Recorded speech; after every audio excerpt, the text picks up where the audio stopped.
106.7 WIZN, the mighty Led Zeppelin with Heartbreaker into Livin' Lovin' Made. Heard the Eagles in Life in the Fast Lane before that. I'm Joe Vega here with you on your Thursday Rock and Ride home. Brought my friend Ben Berry on the program from Martin, Harding, and Mazzotti. Hello, Ben. Joe, how you doing?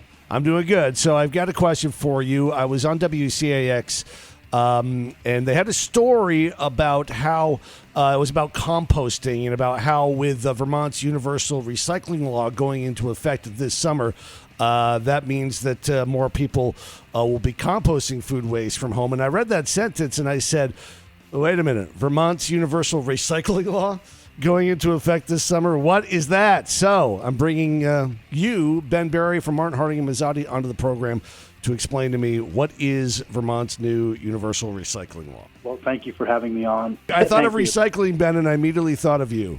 You mean you thought of composting, you thought of me. Yeah, right, that's right.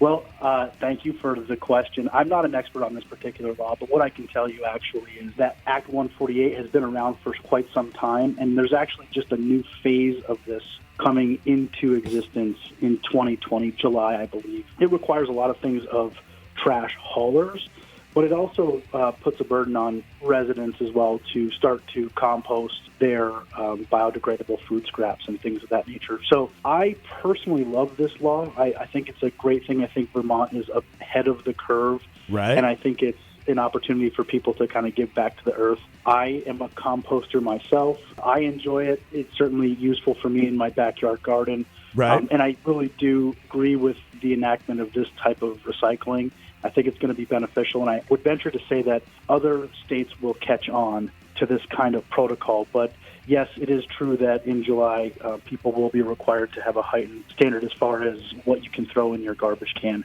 But again, Vermonters have already been doing this. They've already removed a lot of the recyclables from their trash, and trash haulers are responsible for separating that if they have a zero-sort system. So it's nothing really new. It's not a new law. It's just kind of the tail end of it where some of the residents in Vermont are going to start to say, well, this apple peel or this apple core has got to be composted. Okay, so there you go. Starting in July, start thinking about composting that leftover food. Thank you very much. Ben Berry from Martin, Harding, and Mazzotti. Thank you, Joe. Of course, you can call Ben at any time at 1-800-LAW-1010 or go online to 1-800-LAW-1010.com. All right, I'm out of here. Mel Allen taking over. He's got music from Bon Jovi and Red Rider next.